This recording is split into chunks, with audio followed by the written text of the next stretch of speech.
Hi, I'm Michael Yorba with CEO Money. Thanks for joining us. I'm here with Michael Markowski, a contributing editor to WFN1. Michael, thanks for joining us first. You correctly predicted the crash of the Lehman debacle back in 2008. Tell us more about that.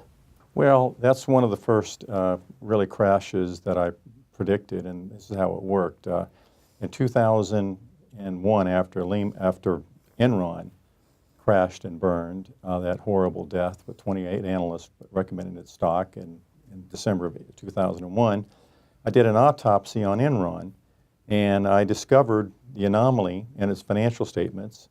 And I took that anomaly and I went out and back tested it and found that there were 100 other companies prior to Enron in the previous 5 years that died of the exact same cause of death. So I took that and created an algorithm out of it and created a a individual company crash detection system called the EPS syndrome. And then what happened is I found that Lehman Brothers, Merrill Lynch, Bear Stearns, Goldman Sachs, and Morgan Stanley were all afflicted with the same thing years later. In 2007, wrote an article that everybody to get out of these stocks, that the day of reckoning was coming. And that's really the first time I predicted a crash, because I predicted that algorithm. And of course, the three of them didn't make it, and the other two went down by an 80–90% before they were rescued by Warren Buffett and Mitsubishi Finance. So that's Morgan Stanley and Goldman Sachs. So that's what happened with that one. So that's the first crash that I had used my expertise in, that one. All right. Well, Michael, the demise of Lehman and the crash of 2008. In 2016, you also created a mini crash warning system. Tell us about that. Well, what happened is when the Bank of Japan announced that they were instituting a negative interest rate policy, I knew it's really dangerous for the markets. So I went in, did another investigation, and did about a month's of research on the previous crashes to see if I could find something that would have been an anomaly, or something that would have caused that crash, or would have alerted me that crash was happening, and I found that. And then I created an algorithm out of that, and that algorithm, I used it throughout 2016 when the negative interest rates were growing and were really expanding, and the crash was very accurate and predicted the Brexit crash. That was the one crash that it predicted. It was the most significant crash, but it's a crash detection warning system. And it can be used by investors to hedge their accounts. It can be used by futures traders to trade the market on the upswings and downswings. And I put it on the back burner last year because there was no volatility in the markets, but I'm going to dust it off pretty soon and put it back in action. By the end of the year, I'll put it back in action for people to be able to use it. So you see reason to bring it out now. There's writing on the wall about what's going to happen next. Well, the S&P, to give you an example, I think somebody had said the other day on Bloomberg, the S&P was down more than 1% 3 times during 2016, and for the month of February, it was up or down 1% 12 times. So the volatility has clearly picked up. And in fact, the markets were down they've been down in March and February. But yeah, definitely the volatility is going to start picking up. When that volatility picks up to a certain point, and I'm looking for currency volatility also. I'm looking for the currencies to get more volatile because they interact with each other, the markets and the currencies. Are you seeing telltale signals right now about what's happening with the currencies that are giving you a Well, heads I up? see the currencies I see that they're getting more volatile, absolutely. Okay. But when they really take off and get volatile, then I'll know that that's the time to deploy this. And there's a reason for that. I actually have a video about it.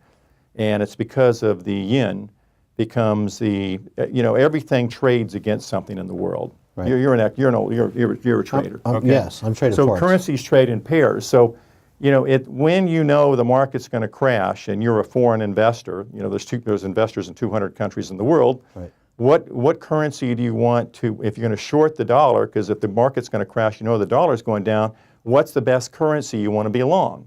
And that's what all currency trading is. You're shorting it, you're going long one currency and short the other. Well, it tends to be anybody's guess because whatever country you're coming from, you tend to want to stay with your sovereign. No, actually it's not. It's the yen is what everybody does it with, because the yen's the most conservative fiscal country in the world. So so Japan is the most conservative fiscally. in the world, and they are very, very conservative socially as well. So everybody moves to the yen when these crashes start really getting full-fledged. And you're seeing movement and in the yen everything now? goes down. The euro goes down. All the other currencies go down. The yen holds, is what happens. So Okay. yeah, well, I'll be tracking that with that NERP crash indicator, but I'm not using it right now. It's not enough currency volatility right now. All right. Now, you came up with a school of thought that tariffs have to do a lot with this. And something happened in 1929 or 28, and then finally in 30 it enacted a law. The Well, seal what tariff. happened is, what happened is, my article is now just published today on WFN1 about the Smoot-Hawley tariff that was enacted in 1930 caused the crash of 1929. And this is, I think, my Explain career, that a little bit. I know. My career has been about sleuthing, Michael. Yeah. I'm a sleuth, okay? I go in, I look for crazy things that happen in the market, and then I investigate them. And I was doing I did an article, and it's posted on the site as well, about the Smoot-Hawley tariff. And doing that article, I saw something in it. I said, hey, I better dig some little deeper in that. So I went in and started digging. And I was shocked that the Smoot-Hawley tariff caused the crash of 1929, even though the tariff was not enacted until June of 1930. How did that happen?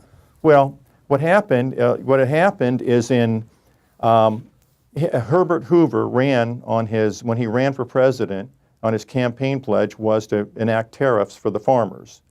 So as soon as he got elected, the House of Representatives announced that they were going to start having this was in December of 1928, that they were going to start having getting testimony about the tariffs that they were going to enact.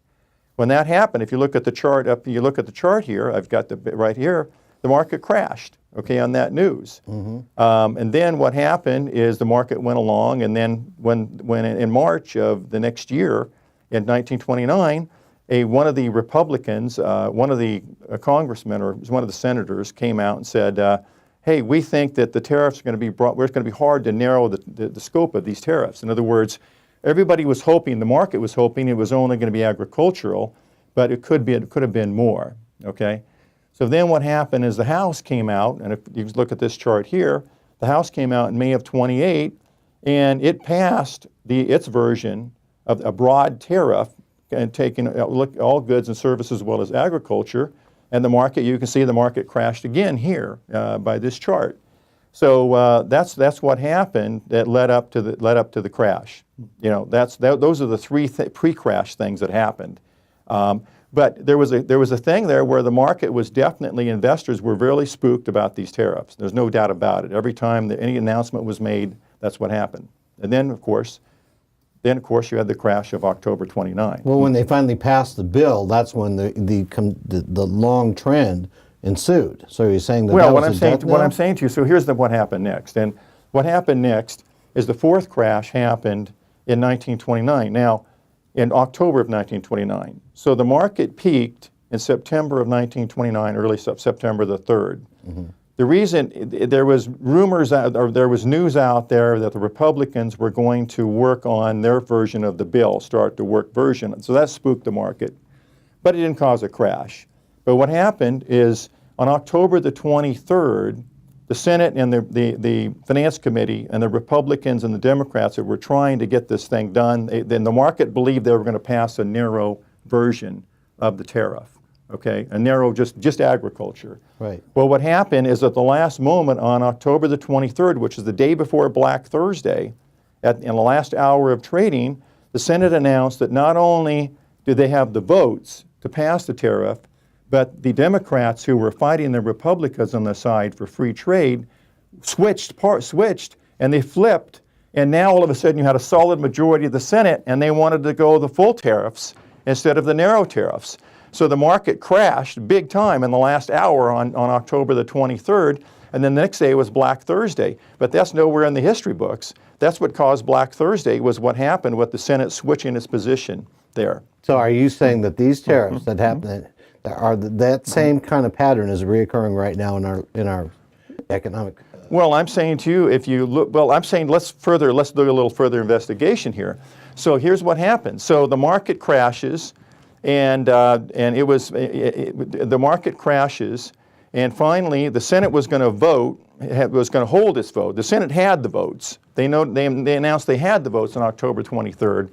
They said they were going to vote it. They were going to do a special session in early December. They canceled the special session, and then the market rallied from there until April of the next year, because everybody thought, well, maybe they're not going to pass this crazy tariff. Okay, that's what the market thought, and then the market made a great comeback, and went back to its trend line in April of 1930. April of 1930.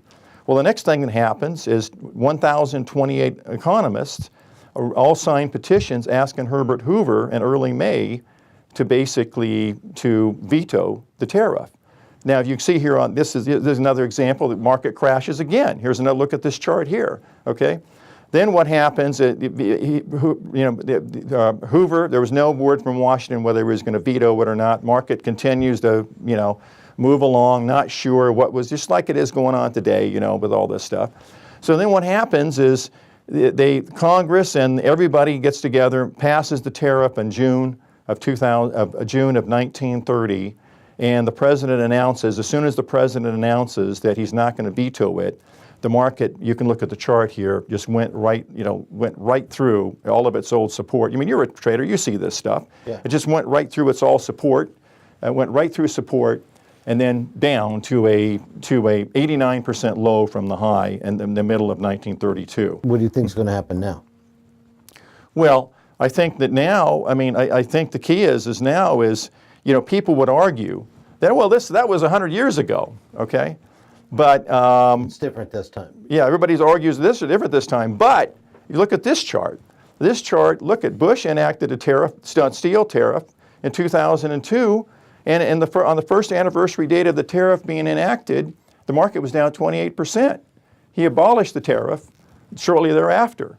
So this is a for real thing. Tariff thing it's got investors spooked. And what it does, it gets all the international. It doesn't just have investors spooked. It has sovereign leaders of other countries all ganging up on this and saying this is really going to cause a problem. But you're saying, okay, I get that part. What impact do you think that what's happening now with the tariffs, because this isn't just the steel tariff we're dealing with now, there's others that are following up.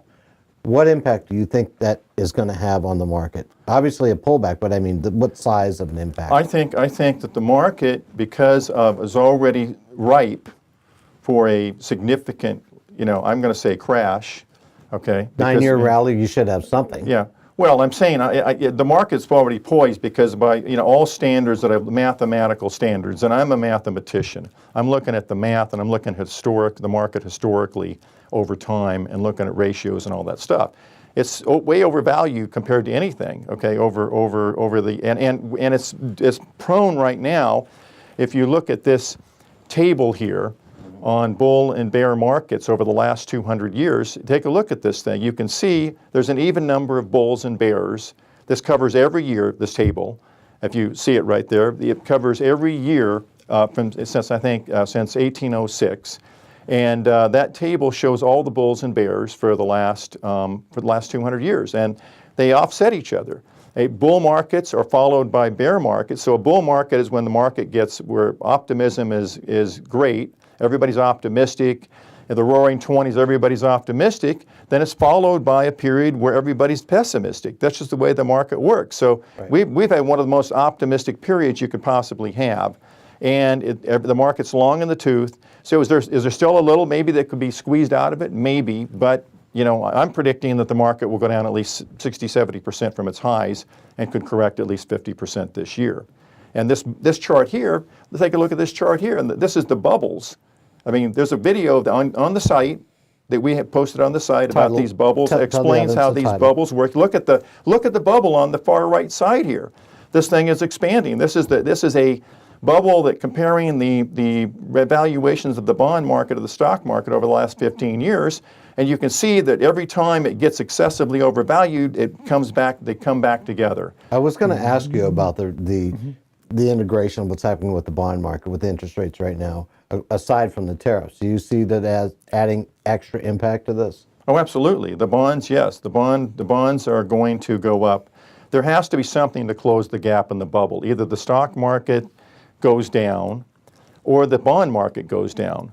But the bond market's not Talk about yields. the yield. Now, if the yields, right, if the yields of the bond market, in order for this to have to go down, in order for them to meet together, if you look at the right-hand side, right, the yields have to go down for them to get together, for the bonds, and that's not going to happen, right now, because of the Fed's jacking interest rates and everything else.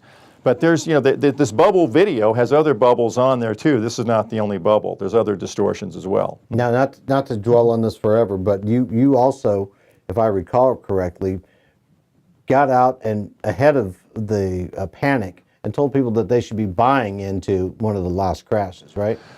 Well, yeah, I'm not a somebody who's Chicken Little, the sky's falling, the sky's falling. I'm calling it as I see it. And in 2015, in August of 2015, and here's another chart here you can look at. Here's where I called the market crashed, and you can see what it was doing for the year that year. And then I basically, 2 days later, I said, that's going to be the low for the year, and buy the market, and the market will go to new all-time highs in 2016. I said that in my Equities Magazine article. All of these things I'm telling you, by the way, including my call on Lehman, was in my Equities Magazine article. That Lehman's article, I was a columnist for Equities Magazine, and I've been for years, probably for 10 years. I'm now a columnist for WFN1 as well. My stuff's available on WFN1. But how long will it take for the recovery, you think, once this pullback, or this, actually it'll be a bear market, once the bear market is finished? What do you think the time duration for coming back to break even is on this next leg? I think on this one, it's a minimum of 10 years for the market to get back. Again, let's look at the chart again, right. The tables here. You can see here that all the bears have very, very low returns during all the bear markets. So you can't anticipate. You just have to assume this is going to take at least 10 years, probably. Why so long this time versus the last time, 2008 or 89, and the rest of these other crashes that we've had? Why do you think it's going to take so much longer this time to make a recovery? Well, actually, the last time, the 2000 to 2009, that was a bear market. It took 9 years. And over that period of time, so the market peaked in 2009, in 2000, and really didn't get back to its 2000 peak until 2009. So the market didn't do anything from it did not get back to its peak until after 2009. So they had to go back up on the upswing. Right, but what I'm trying to get at is, are there certain factors in place now that are going to cause more devastation, that's going to take it longer to recoup and take our financial systems longer to generate a recovery, our economies to generate a recovery? I think there is I think that we could see a depression out of this thing. It could be a 15, 20-year deal. Because if you look at the Great Depression, and that's in one of the videos, we talk about that, with all the debt that we have, the tax rates are going to go up. And after, tax rates were 26% in 1929. They went to 80%, something like 80, 60, 70, 80% within 3 years, and they went to 93% during the Eisenhower administration and stayed there for a while. Even when Reagan came in office, they were at 70%. So that chokes off the economy. So we waste so much debt. We're going to have to jack the rates up on the taxes, and the Democrats will do that once this whole thing crashes and starts. That's what's going to happen. In order to get ahead of this, what are your studies telling you that there is an alternative investment process, an alternative investment plan where people should consider, instead of just buying and holding for the long haul and taking a beating during the duration, there's other ways to deal with this. And some people aren't into shorting the market, but they're looking for other ways to position a portfolio. You've got a strategy for that. I think the key is, it's not return on capital. What investors should be looking for is return of capital on their investment strategy. So I advocate a 90-10 crash protection strategy. And it's similar to the black swan crash and protection strategy that is about an author that was spent 28 weeks on as a bestseller on the New York Times bestseller list. And what you do is you put your money, 80 to 90% of your money, in government bonds, and then you put the rest of your money into high risk, a diversified high risk, high reward portfolio of startups and small companies. Because what happens is in a weak economic environment or a depressed economic environment, all the new technologies are where you want to be, because it's like back in the Depression. TV was coming in, radio was coming in, all that stuff. So those people who invested in TV during the Depression made a fortune because they were investing in those new technologies. So, you know, a bear market is about distribution, and a bull market is about accumulation. So you have so many mutual funds that are going to be just, you know, selling. It just the stocks that are over-owned they're not going to get out of their own way. How do you find out about the unicorns in that portfolio of startups? There's so many to look through. There's so many places so many websites. How do you get what happened get to the nugget of the gold? The other thing that, as you know, my core expertise is also in startups. Okay, so we can provide. We have startups. People can invest. Any investor. We have different ways you can invest in startups. Put your 10% of your money to work. Private startups, and there's a lot of money being made in the digital economy in private startups. I mean, if you'd invested, you know, even $100 into Uber or Airbnb, you would have made a couple million and 1.35 million, 1.35 million on Uber and $100 over since 2009 to 2010, that period of time. So about 4 to 8 years. Yeah. So there's plenty of the digital economy. We have plenty of videos available about the digital economy at dynastywealth.com that people should watch, because it explains why the transformation of the digital economy from industrial, people are going to be able to make a lot of money from this, but they got to be educated about it. Michael, thanks for being a guest on the show. Okay. Thanks. All right, you've been listening to Michael Yorba and Michael Markowski. He is a consistent contributor on CEO Money. You'll find his content, whether it's the bubble, it's the 90-10 investment plan, or what's coming next for our economy, on our website, WFN1.com. Thanks for joining. We'll talk to you soon.